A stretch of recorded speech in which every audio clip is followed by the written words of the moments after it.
Assalamu alaikum wa rahmatullahi wa barakatuh. My dear brothers and sisters in Islam, welcome to another edition of Real Talk. I'm your host Iqbal Bana. I'm glad to be here, and I hope you've enjoyed the Christmas break. For those who are celebrating Christmas, let me wish them I hope you had a wonderful Christmas. Those who are celebrating the New Year, may I wish you all a very happy New Year and a pleasant and a peaceful one for the future, for 2020. This program, as I keep saying every week, comes into your homes, hopefully bringing issues in front of you of interest to everyone who is a viewer of IQRA TV.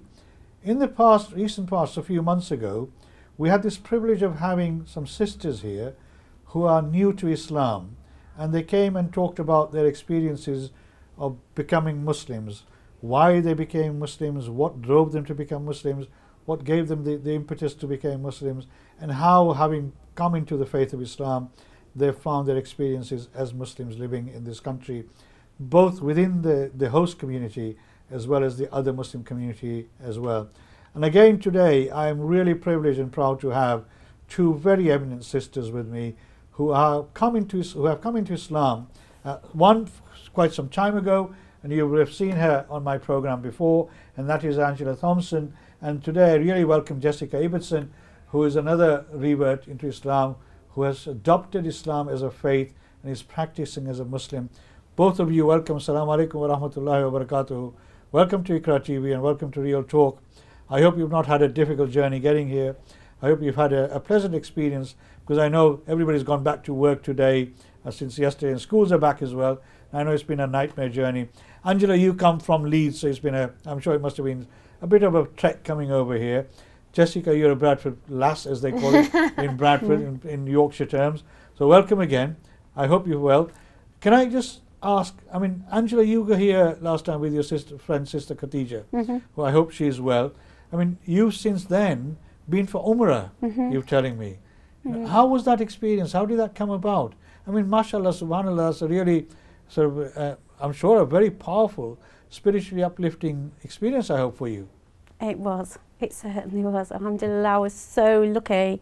There was 10 reverts, sisters, and I think there was some brothers as well, picked by UKIM across the country, and it was all paid for, all of the expenses were paid, and it was an absolutely, truly blessed experience. I did Umrah. Right.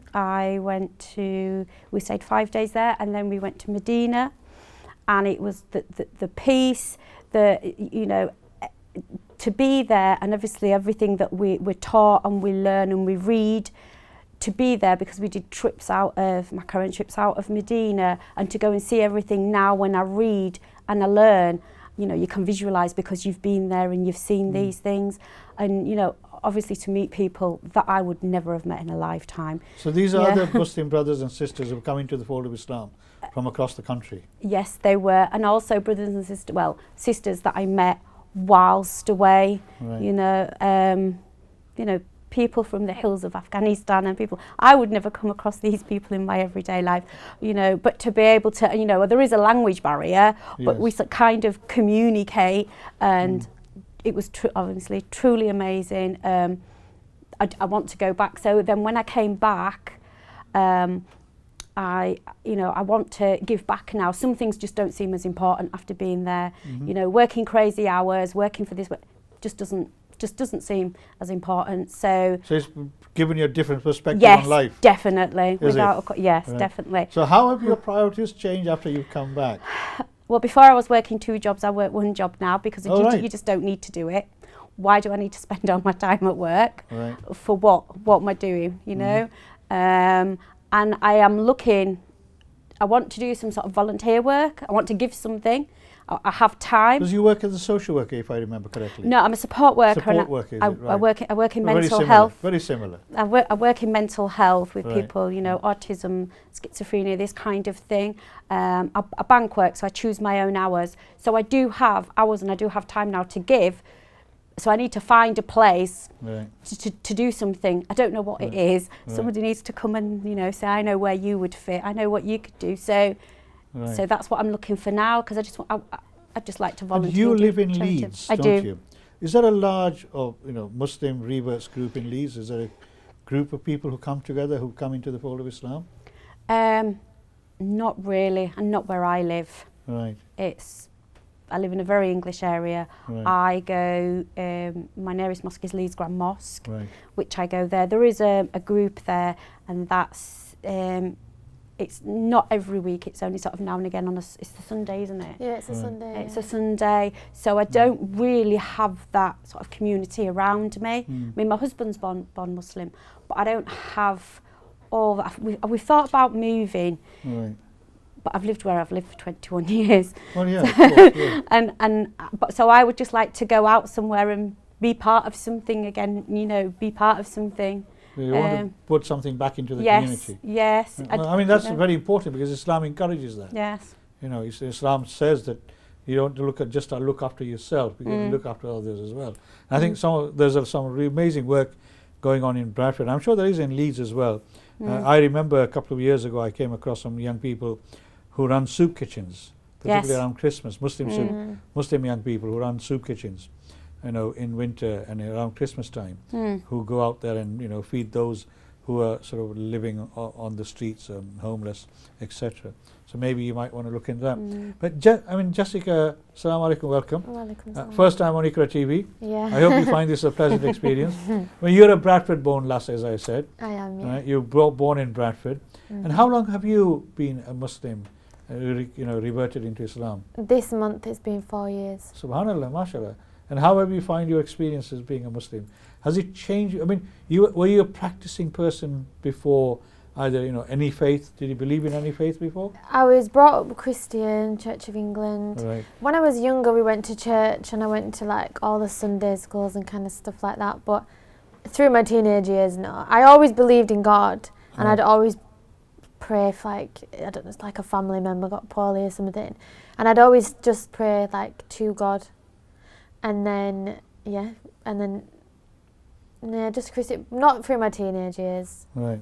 So So obviously, through your teenage years, you didn't believe in God, you didn't believe in another being, you know, that, and then what then changed you to explore Islam and become a Muslim? I think I always believed in God. It's just in my teenage years, I was just a typical English girl. I just didn't care. I was too busy like going out, wanting to fit into society and all that kind of stuff. And then it all just kind of got too much, and I'd stopped going out because I was kind of doing it like, it's like I lived for just the weekend, and that was it. And then having a good time. Yeah, and then through the week, it was like I was so down and depressed, and it was like I wanted to get out of that cycle, so I stopped going out.